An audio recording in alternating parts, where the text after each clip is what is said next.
шаҳри сайёҳии Норакро дар миқёси Осиёи Марказӣ ва Тоҷикистон на танҳо бо нерӯгоҳи барқии оби Норак мешиносанд, балки он чун минтақаи сайёҳиву истироҳатӣ миёни сайёҳони дохилу хориҷ маҳбубият ва ҷойгоҳи хос касб намудааст.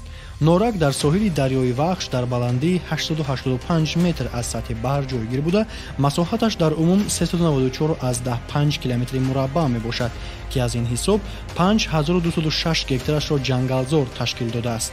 шаҳри Норак дар масофаи 64 километр аз пойтахти мамлакат шаҳри Душанбе ва 130 километр аз маркази маъмурии вилояти Хатлон шаҳри Бохтар воқеъ буда, зиёда аз 60 000 аҳолӣ дорад. табиати зебову дилфиреби минтақа ки миёни кӯҳу дараҳои назаррабо ва соҳили дарёи Вахш доман густурдааст, шаҳрро басо дилфиребу диданӣ намуда, таваҷҷӯҳи садҳо нафар сайёҳони дохилу хориҷиро ҷалб намудааст.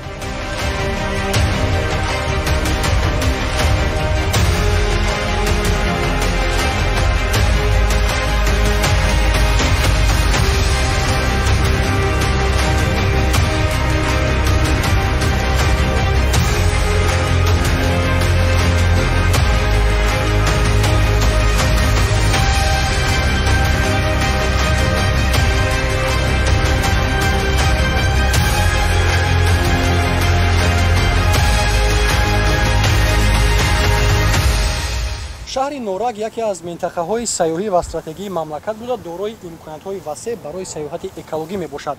дуруд биёндагони азизи телевизиони сайёҳӣ ва ҳунарҳои мардумӣ. ин навбат манзури шумост барномаи экотуризм аз минтақаи Палангдараи Шаршар. ва дар сайёҳати экологиямон моро сарҷангалпарвари муассисаи давлатии хоҷагии ҷангали шаҳри Норак ҳамроҳӣ мекунанд ва шумо низ биёндагони азиз моро ҳамроҳ бошед, то аз минтақаҳои зебоманзари ин мавзеъ бохабар шавед ва аз тамошаашон низ ҳаловат баред.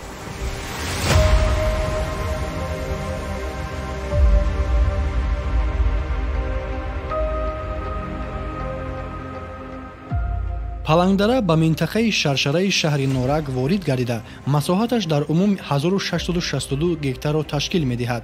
он 7 километр ҷанубтар аз маркази шаҳр дар баландиҳои зиёда аз 1000 метр аз сатҳи баҳр ҷойгир аст. манзараи назаррабои кӯҳсори сабзпӯш бо табиати бою гулҳои рангин дар домани Палангдара таваҷҷӯҳи ҳар бинандаро, ки аз роҳи автомобилгарди Норак Данғара гузар мекунад, ба худ ҷалб менамояд.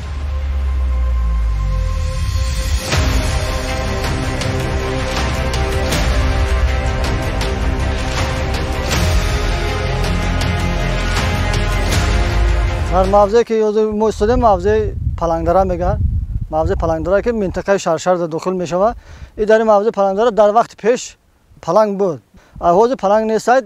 ҳозир хеле кавг аст, гиргу рӯбаву. хоб дар ин мавзеъ Палангдара хай гиёҳи шифобахш, пиёзи анзур, хоб кокути ҷамовари маҳсулотҳои худруда, чикри ровшак, гиёҳи шифобахш ҳамааш дар ин мавзеъ. баъд олича, писта, бодоми талх, ёра мо ҷамовар мекунем аз минтақаҳои шаршари мавзеъ Палангдара. мавзеъ Палангдара беҳад табиати зебо дорад ва барои сайёҳати экологӣ мувофиқ мебошад.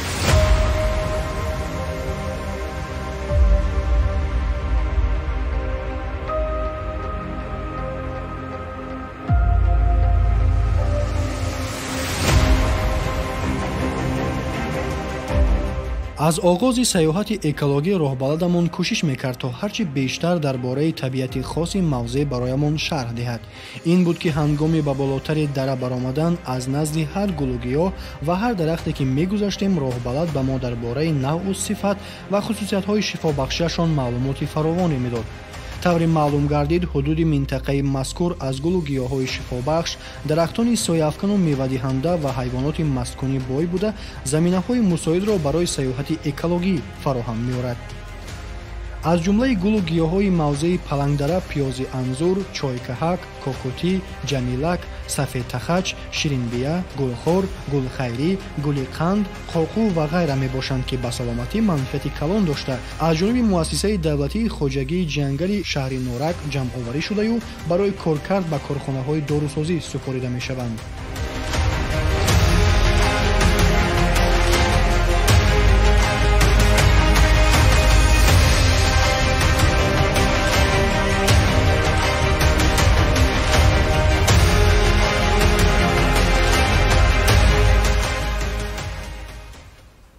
این درخت بادام تلخک هایو در خودروی جنگلی ما بیاد برزود میشوه ایرا ما جانوری میکنیم 1 تن نقشه پلان سوسیالی داریم در خودروی جنگلی شهر نورک میچینیم در آگنتی وزارت جمهوری تاجیکستان ما میسپریم خیلی بود چند که بود زیاد چیندیم ما دو خوبه که خیلی بود میفروشیم در افتی که بود میتیم جانوریشه این برای کسلی نمی سردرد و گوش درد یا در روغن کردن دوا است با خیلی کسلا همه کسلا داره خیلی با میتونه آدمی که میکشی بسر گرفتی تونش کتی با جواد میکشی میخری روغنش فایده وقت همه جواد با روغنی با آدم تلخ دارش سخت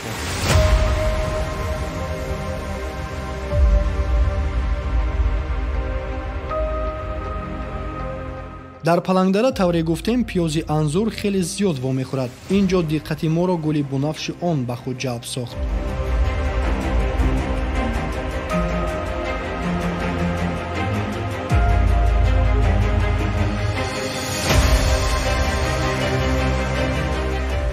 саёҳати мо то ба болотари дара идома ёфт ва дар роҳ гулҳои сурху зарди ин гиёҳ моро аз идомаи роҳ боз дошт. наздаш нишастем ва дар борааш аз роҳбалад маълумот гирифтем.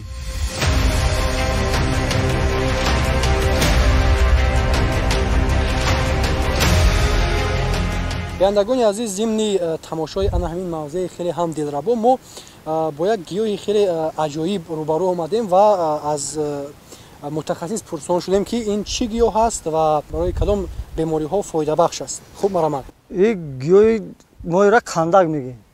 кандаки ҳар намуд ба ҷои мебандад сирхай зардай бо кабудча мешавад. ин барои қиртакдардам ям давогӣ дорада. ин бо агар начинишад дар дуруш ин хеле ранги сохти муҳравор мешавад. ин базе мешавад. ин вақте ки пухтак чиёшам бо ранги ҷилодор мешавад.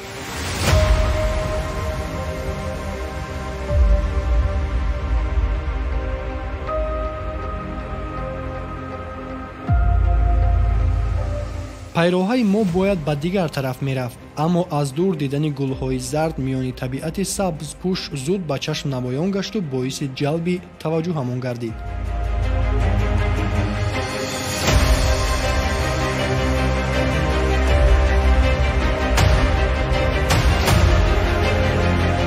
ин барои касали қанд, касали раг, ира бояд айни ҷамъоварӣ кардан дар кунем. занбури асал, ин занбури асал диди ин айни ҳамин гира гӯши қоб карда чой карда хӯрдан дар моҳи апрел.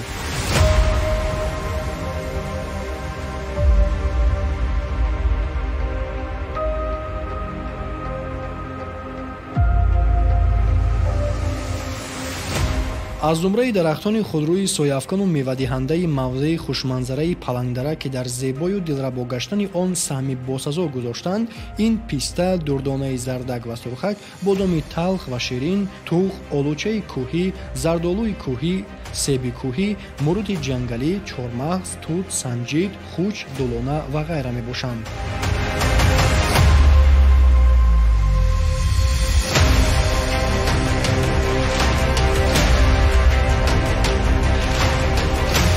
دلونه دو نمود میشه. دلونه سرخک شای میشه، دلونه زردک. ای دلونه زردک aynı گل شای.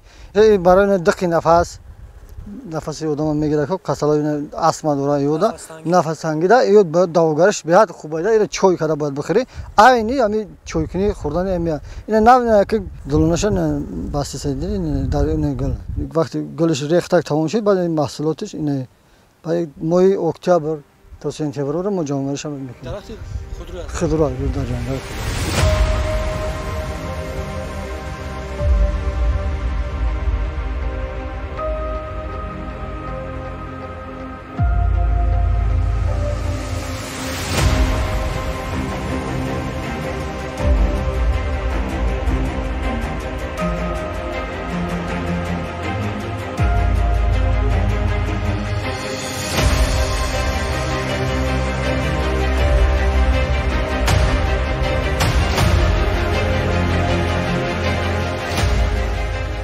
ҳамчунин тавре иттилоъ дода шуд дар минтақаи шаршари шаҳри норак ҳайвонҳои ба мисоли рӯбоҳ, гург, шағол, ҷайра, қашқалдоқ, мор, заргӯш, капк, боша ва уқоб маскун ҳастанд ки ҳамасола аз ҷониби хоҷагии ҷангал барои несту нобуд нагаштани ҷангалзорҳо ва ҳайвоноти маскунии минтақа маъракаҳои ниҳолшинонӣ ва корҳои биотехникӣ гузаронида мешаванд.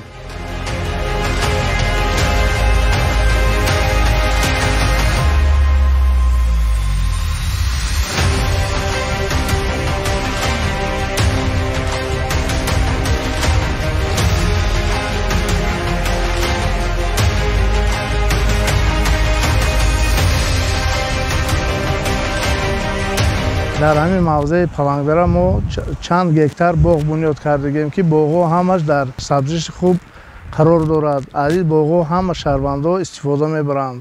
дар ин мавзеи палангдара ҳама намуди гиёҳҳои шифобахш, масалан хуч, дулона, писта, ҳамаи намуди меваҷот дар ин мавзе ҳаст.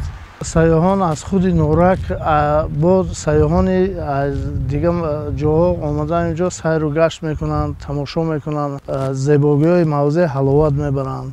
терамоҳи 2022 баҳори 2023 барои наҷот додан аз несту нобуд шудани парранда, ҳайвонҳои ваҳшӣ, корҳои биотехникӣ гузаронида шуд. барои бунёд ва барқароркунии ҷангал дарахтони бисёр шинондем ки барои пурра шудани ҷангал ва зебо гардидани мавзе мусоидат кунад. дар оянда нақша аст ки дар ин мавзе барои барқароркунии ҷангал дарахтони хушкшударо гирифта дар ҷояш дарахтони нав барқарор карда барои зебогии мавзе шинод.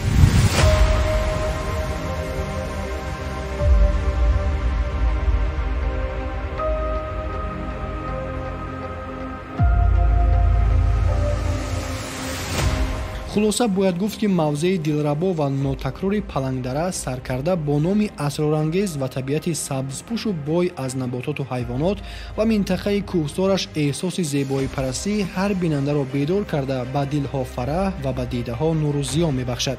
тамошои ин манзараҳои ҷаззоб бори дигар исбот менамоянд ки инсон ҳамчун ҷузъи ҷудонопазири табиат ҳамеша чӣ аз лиҳози моддӣ ва чӣ аз лиҳози маънавӣ ба он ниёз дорад ва бояд барои ҳифзу ободии ин боигари муҳити зисташ саю талош варзад.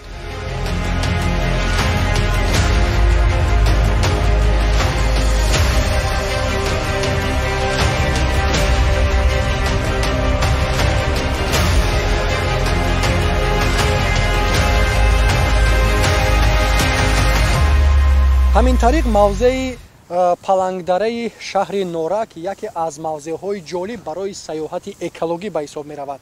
инҷо бинандагони азиз, сайёҳати экологии мо ба поён мерасад. ба умеди саломативу сарбаландӣ ва саодатмандии шумо то барномаҳои оянда, хайр, ҳамеша дӯстдори сайёҳату табиат бошед.